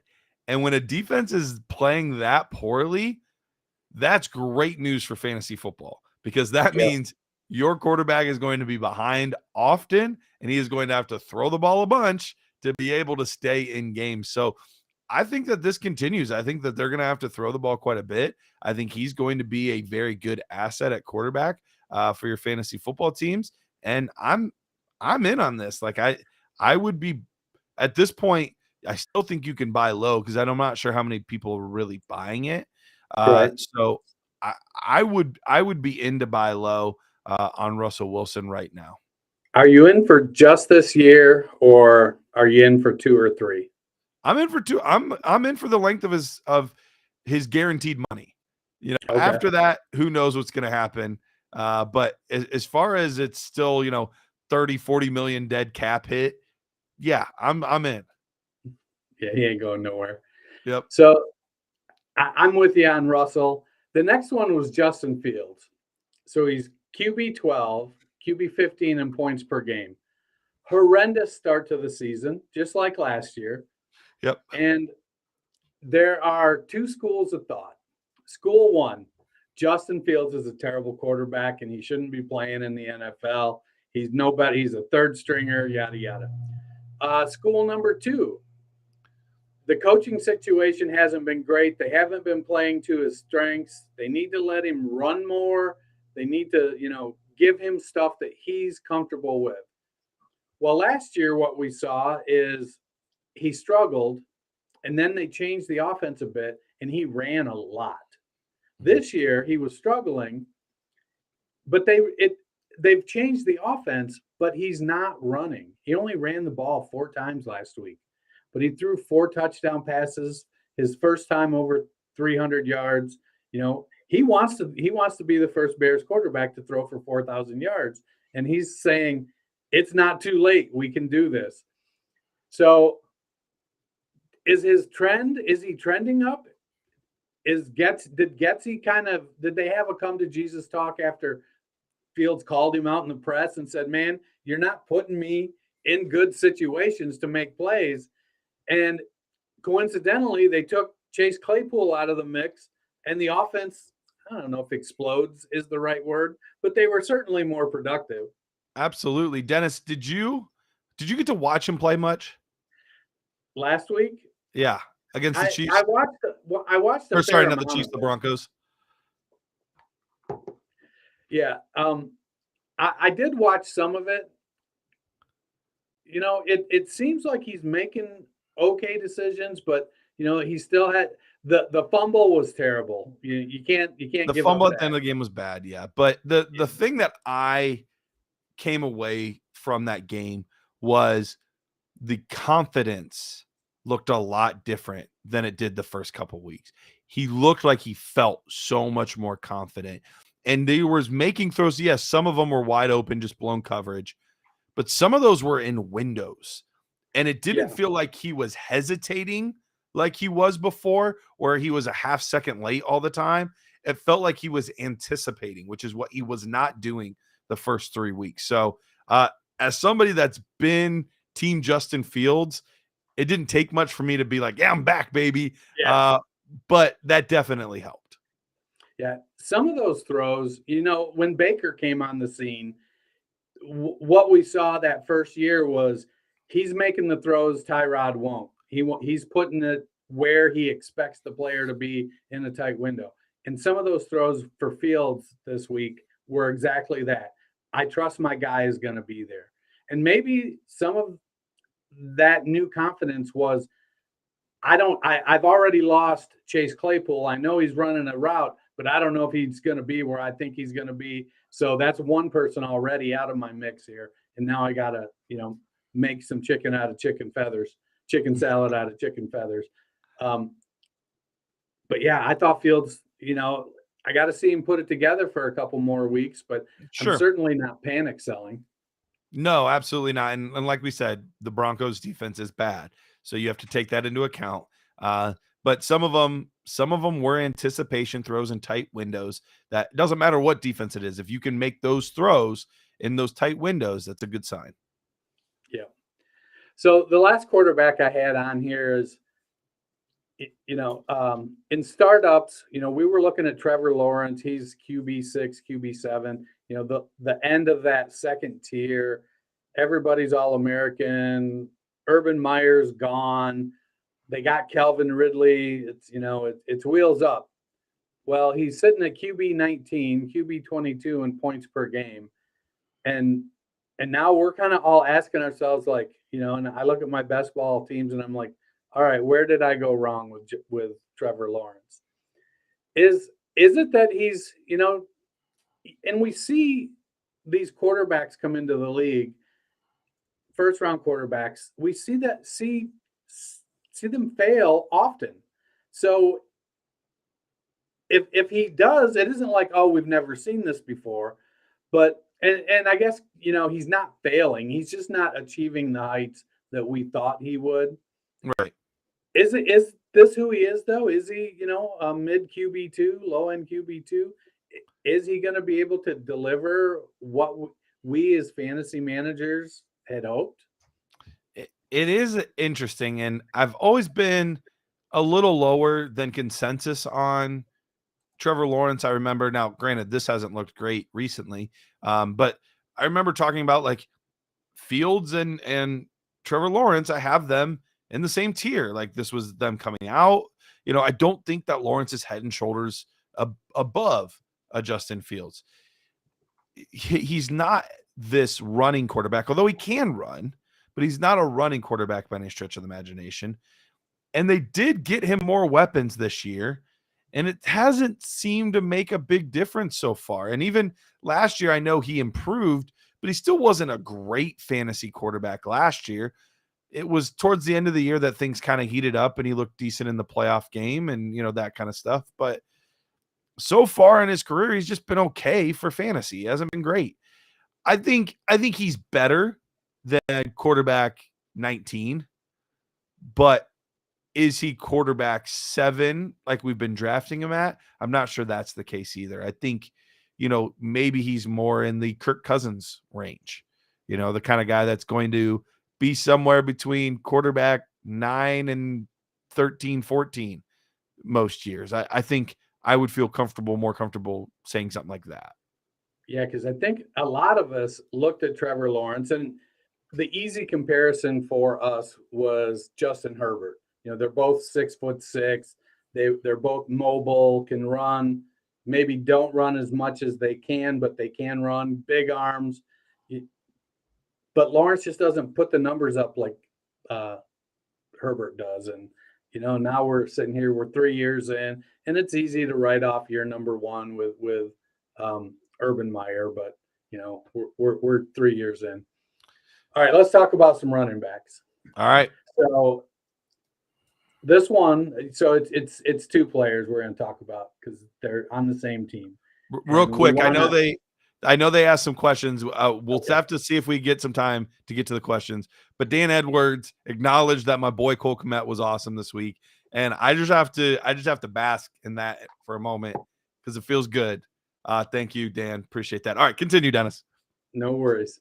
So we got Jaylen Warren and Najee Harris, and the fantasy torches are calling for Najee Harris's head on a pitchfork. They want Jaylen Warren in there. Now, Warren, athletically, isn't as great as it may seem. He's kind of a middling guy athletically. He's not overly big. He's I think 5'10", 210, somewhere in that range. So he's not small. But Najee kind of profiles a little better athletically. Now, Najee doesn't have the explosion that Warren does. Right. And Najee, though, is having a decent year on the ground. He's averaging over, I think, 4.3 yards per carry, I think. but he's getting 70% of the carries. But Warren is making hay in the passing game. Do we want a platoon? Are we just stuck with a platoon? Because do we think Warren can handle the full load? Najee's a volume guy, and we like to bang on guys and use that as a knock against them. But I'll be honest, I want all my running backs to get volume. So right now, we just got a volume guy who's not getting volume. Yeah, and it's been tough. I think this would look a lot different had we seen another another end zone trip or two. But this offense has just been really bad. I think there were high hopes for year 2 of Kenny Pickett, and it just hasn't happened. Now, to give them a little bit of credit, they've faced a lot of tough defenses, Cleveland, San Francisco, just to name 2 of them. But we were hoping better things out of this offense than what we've been given so far. So that has definitely been a bit disappointing. But I do think the Warren thing's a little overhyped. I know everybody wants this to be the next Tony Pollard, Najee Harris. Warren is not the explosive guy that Tony Pollard is. He's not as good. And Najee Harris is not as old as Zeke was at that point when all of this started to take shape. They're pretty close in age. So look, am I underwhelmed by Najee? Sure. But am I screaming for Jaylen Warren? No. I mean, Najee's he's got 12.2% of his runs are explosive runs, versus 4% for Jaylen Warren. It doesn't look like that on tape, but it's because Warren's happen in the passing game. He's taken a pass and that's what looks. What's explosive runs qualified by? 10 yards or more, or what is it? For 15 plus on fantasy points. Okay. Fantasy points data suite. I love that, okay. Man. So I just, the offense, if they would open the offense up a little more, and maybe Deontay Johnson's absence has something to do with this, and that might be what's held Kenny Pickett back a little bit. And, adding just one stud rookie offensive lineman maybe didn't boost the offensive line as much as we had hoped in the offseason. Right. But if not, Najee, I feel like he needs to get up there into the, 15, 18 carries a game. And, he caught 70 passes his rookie year, something like that, 60 passes his rookie season. He can catch the ball. Now that was with Roethlisberger dumping it off. Sure. But he can do that. My concern is that because of what Warren shows, that limits Najee's volume, and it hurts both of them for fantasy. I don't know. The trend seems troubling because you're never going to get quite what you wanted. We're looking at, RB2s, RB3s. Yeah, well, and even this past week, you look at the numbers. Jaylen Warren 8 for 29 against the Texans, not great. Najee Harris was 14 for 71. He significantly better. Obviously more work as well, but then the one passing play that Najee got, 32 yards, like an explosive play. Jaylen Warren, 6 receptions, 26 yards. Now the volume was there in the receiving game, and that's what's kind of boosting him up a little bit. And that's what really hurts is Najee used to be that guy, and he's not anymore. But I think that's the thing that's hurting him the most. If you're just looking at raw numbers, you're happy when your running back's getting 71 yards in a game. Like, that's a solid game out of a running back. Right. But no touchdowns, only one reception. That's where things are different than they were before. Yep. Well, let's hop on their questions real quick, and then we'll close out with some stock watch. Let's do it. All right. Dan Edwards asks, 12-team Superflex, 1.5 tight end premium, PPR, start 10 guys. You're a contender going for a 3-peat. Love that. And Burrow and Dobbs are your only QBs. Wide receivers are Chase, JJ, and Debo. JT's coming off the pup this week. Would you trade your 24 first for Baker? Currently sitting at 2-2 and 7th in the league. Not many better QBs on waivers. Thanks, guys. Woo. So I wouldn't trade my 24 first, but I would wouldn't. trade my 25 first. Would you? I think so. I mean, because I can justify it to myself by pushing it out there another year. Baker's playing good enough right now. Now, the thing that scares me is Evans has picked up a hamstring. Yep. That makes me a little bit nervous. But Godwin came out and had a fantastic game after Evans went out. Trey Palmer's looking good. And that other Devin Tompkins is popping off. Cade Otton caught a touchdown. Right. So, it to me, they're rallying around Baker or around Mike Evans' quest for his 10th straight 1,000-yard season. There's something in Tampa that's rallying them beyond what I expected. And I think I can justify it to myself. First I'm going to look at and see if there's anybody else that's lower in the standings that's willing to maybe trade me a little better quarterback than Baker. Yeah. But who did he say his quarterbacks were? Burrow and Dobbs. This is the hard thing with Burrow is that I don't know how. I want to believe the calf is getting better, but my eyes tell me it's going to be like this all year. Yeah. So I'm sending offers to buy Burrow on rebuilds. Yeah, I do worry about that too. I feel like they've got to either sit him and let him rest so he can get fully healthy, or you're going to see this all year. I'm kind of with you. I don't think it's something that's just going to easily go away. I don't hate giving my 25 first. It just feels wrong giving a first for Baker. It does. But he has played well. I like I said, I'd try to make a deal for somebody that's a little bit better and put out some feelers there and see. But when push comes to shove, you're going to need somebody for the bye week. Burrow's playing like crap. Yeah. I mean, I think he's QB 23 or 27 or 31, something like that. Yeah. He just can't throw the ball. He can't push off on that calf. He can't move around. I can only imagine the tension in the locker room when Jamar Chase walks back past his locker and says, MFR, I told you to sit out the first 4 games. Yep, he did. He did tell him that. It's true. It's 100% true. Chris says my dynasty team is 0-4. QB is Burrow and Tua. Running backs Breece Hall, Najee Harris. Wide receivers Chase, AJ Brown, Ridley, and Puka. Tight end is Hawkinson. Would you sell or hold? Thanks. Overall, that's not a bad team. It's a solid team where just a lot of those guys have had, coming off injury or dealing with injuries. Just haven't quite lived up to expectations this year, but overall, it's not a bad team.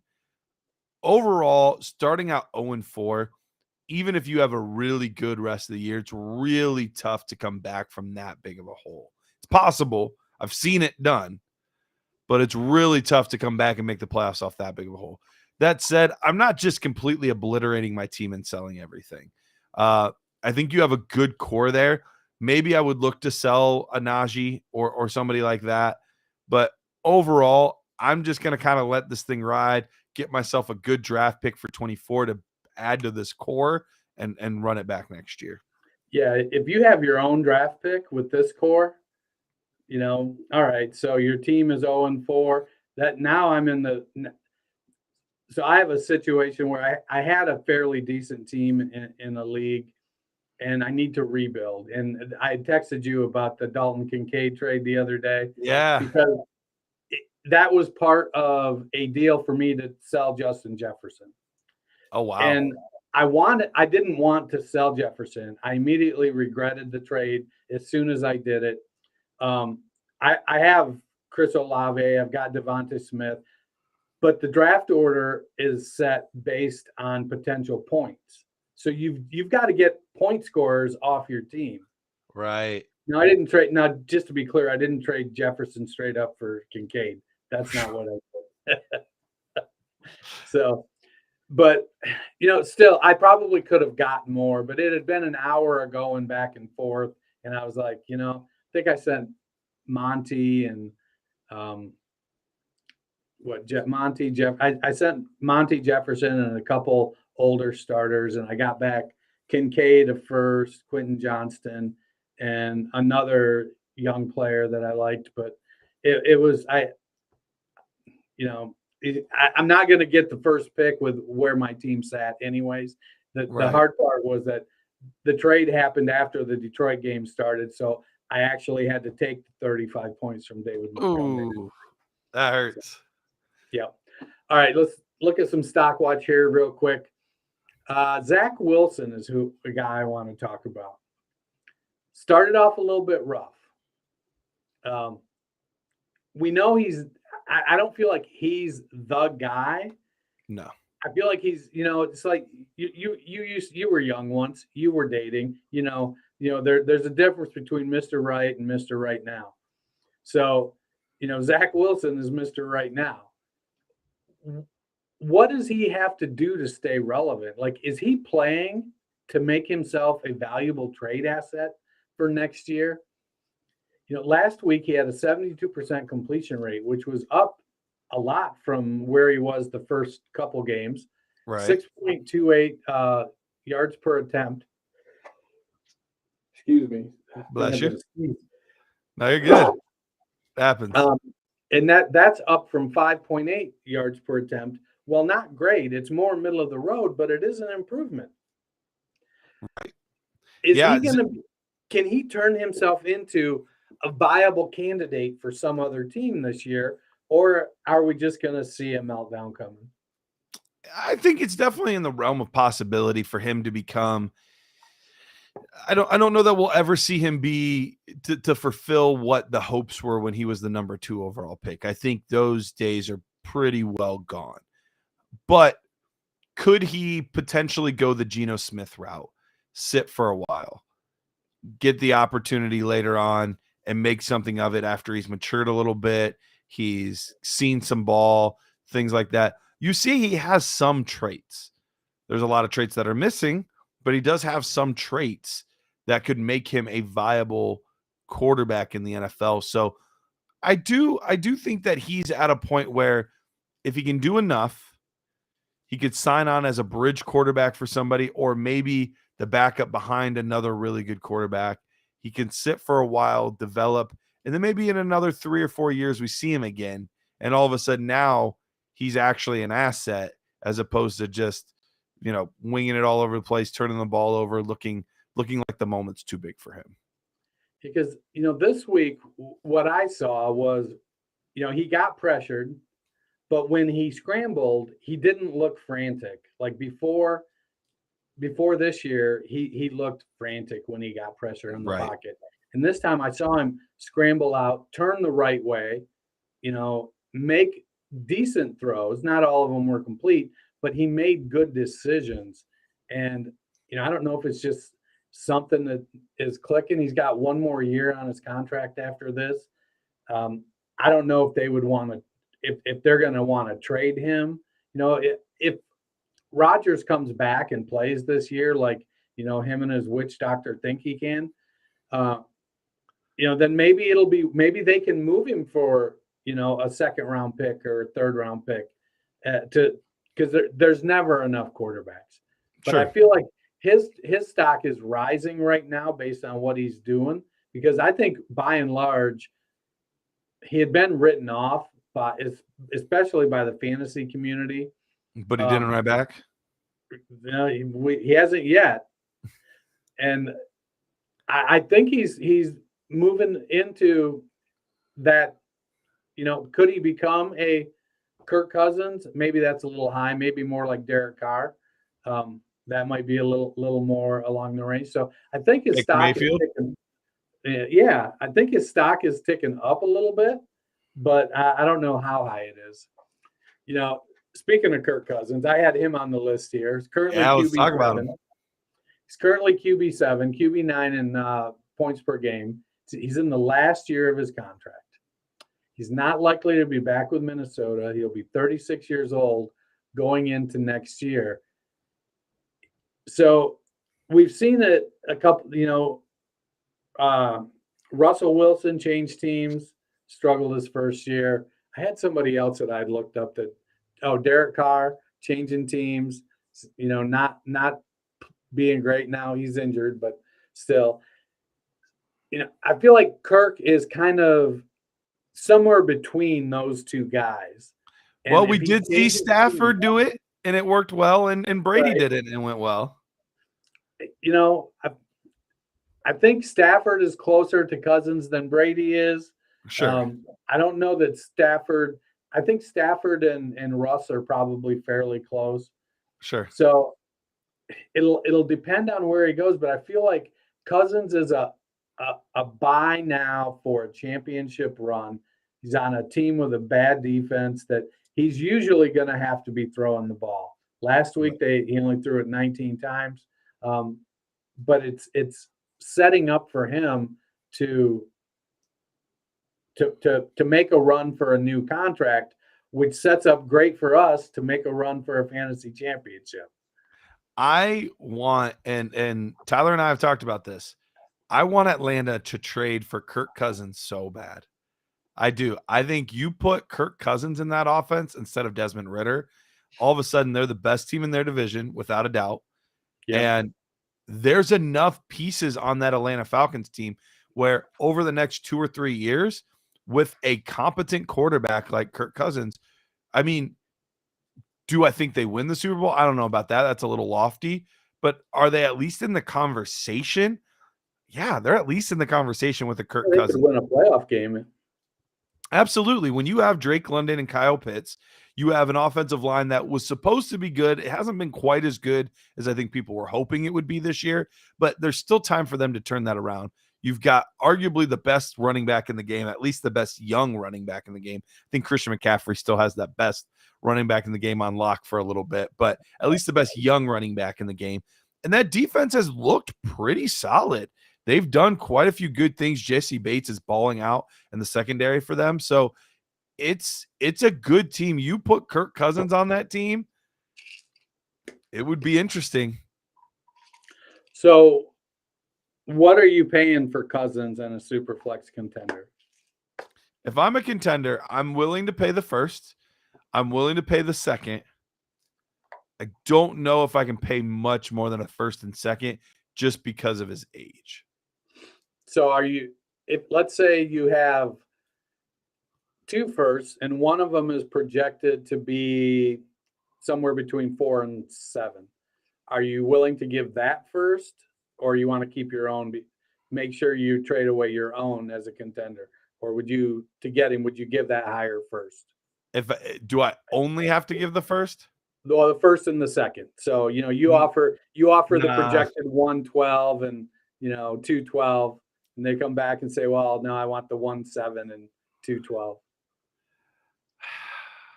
I think I'd rather take Stafford, trade for Stafford, and just give my late first. Yeah, it's I think it depends on, like, this week it's easy to do that. Cousin comes off of one of those 50 pass games where he's throwing for 350 and 3. It's a little harder. All right, last one here. I want to talk about Kyren Williams. Oof. Everybody's darling. People love Kyren Williams right now. He's played great. He's gotten a lot of opportunity. And he's getting fed. He's also 5'10" and 203 pounds or something like that. 5'9", 203 pounds. And that terrifies me.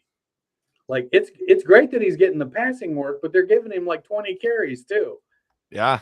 Like, when do his stock is high. When do you get out on him? How long do you ride it? Because, like, I've got a couple shares and I'm like, man, I like having good players on my team, but this is a guy that I'm just terrified that's going to break down because he just can't handle the workload. Yeah, he's definitely somebody that I'm looking to potentially move. I liked his tape, though. I remember liking his tape. I gave him a fairly decent nerd score. I think he was 6th in the class, which, based on his draft capital, he was like the 10th running back drafted in the class. So I was definitely in on him, and he was really just speed away from being one of the top 3 running backs in the class. It was literally just his top end speed just wasn't there. But he's doing good things in short areas.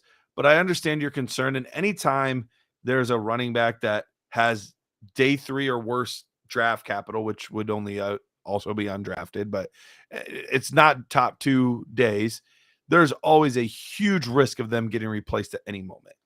So if I'm a true contender, that's where it gets tricky. But if I'm anything other than a true contender, I'm selling all day.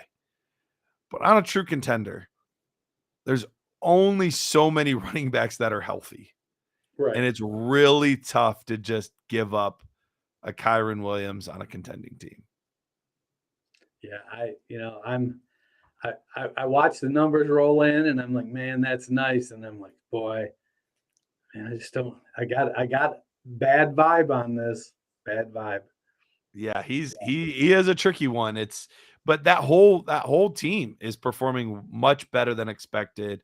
Yeah. The division's not as tough this year overall. It's San Francisco, and then it's everybody else. But man, I don't know what to do. I don't know what to do with him. It's tricky, but definitely selling if I'm not a contender. That's for sure. So we're running out of time. So let's get these last couple questions in the box here. So Oga's 43. Bryce Young Dynasty outlook. He's his QB2 in Superflex. Thinking about trading him to get one of the QBs next year. Yep.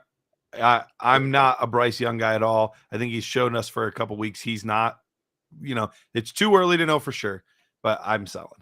But he looks like a dollar store Derek Carr. He does. Absolutely.